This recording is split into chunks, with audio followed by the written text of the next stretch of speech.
Isabelle, là, printemps, comme chantait Rissé Barrier.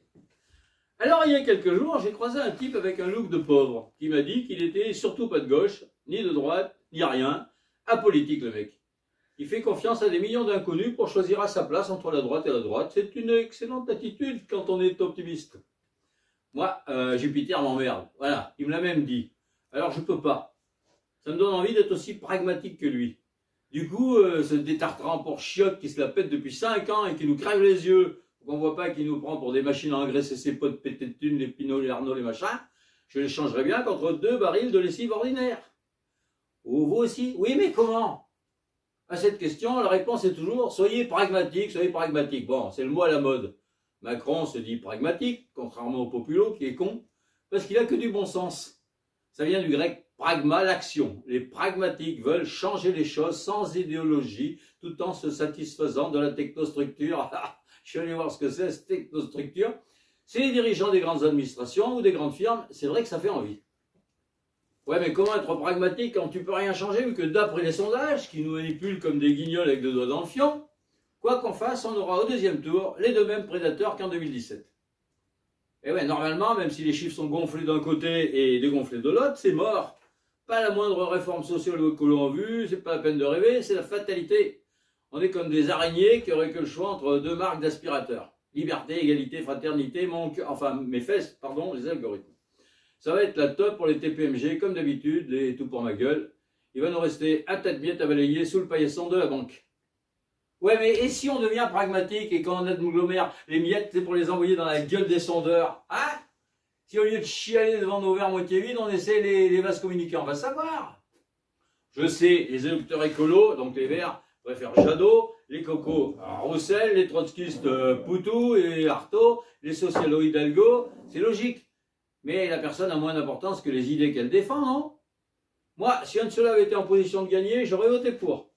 Même s'ils se conduisent souvent comme des crétins médisants. Oui, parce que même imparfait, tant pis, c'était moins pire qu'en face. C'est chouette de s'accrocher à son parti, mais même si les chiffres sont bidonnés 50%, à quoi ça va servir de voter pour des gens qui sont à 3 ou 6 points et qui ont 0 chance de gagner? Eh bien, ça va juste servir à perdre. On dirait que c'est même fait exprès. En 2002, il y a Taubira qui nous avait niqué Jospin. En 2017, Hamon a niqué... Enfin bref, il nous avait mis le marche-pied à Marine. Enfin, ce serait peut-être sympa d'arrêter de se laisser taper sur la tête, non?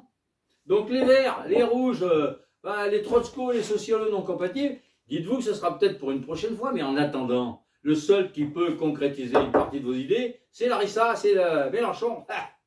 Ah ouais, je sais que ça arrache la gueule des fois, mais c'est les médias qui sont rampants, ils l'ont caricaturé sans avoir lu son programme, d'accord? On ne peut quand même pas se contenter de savoir que le 10 avril à 20 h, les quelques points de son perdant préféré auront profité juste aux 2 tranches de cake de Jupiter et de Marine. Mais enfin zut!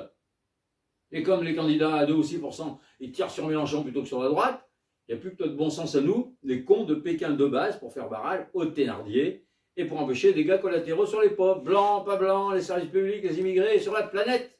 C'est urgent, ça devrait passer avant tout le reste.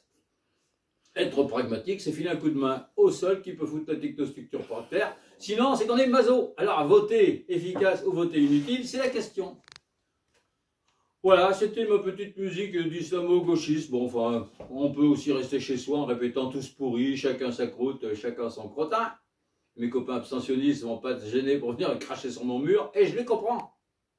Je comprends même qu'à force de matraquage, même si on n'est pas au RSA, on enfonce sa tête dans le sable, et on voit plus qu'il y a d'un côté ceux qui prennent la solidarité, et de l'autre, ceux qui veulent faire bosser les bénéficiaires d'aide sociale pour 3 cacahuètes à coups de LBD dans la gueule.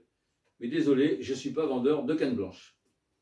Quand la balle est dans son camp, on peut essayer de transformer ou botter en touche. Voilà, c'est un petit clin d'œil à l'ASM. Pour moi, comme le dit si bien François Ruffin, plutôt avoir des regrets que des remords. Chacun son truc. Voilà. D'où mon choix de la position du missionnaire au lieu de celle de l'autruche que vous pouvez préférer, c'est normal. Du missionnaire pragmatique, bien sûr. Alors, une petite histoire de Toto pour finir. Toto, tu préfères une trottinette rouge ou une bleue? Je m'en fous. T'es sûr? Ouais, c'est toutes les mêmes. Ok, tiens, je t'en offre une bleue. Ah, finalement, j'aurais préféré la rouge. Ferme-la, Toto. C'est trop tard.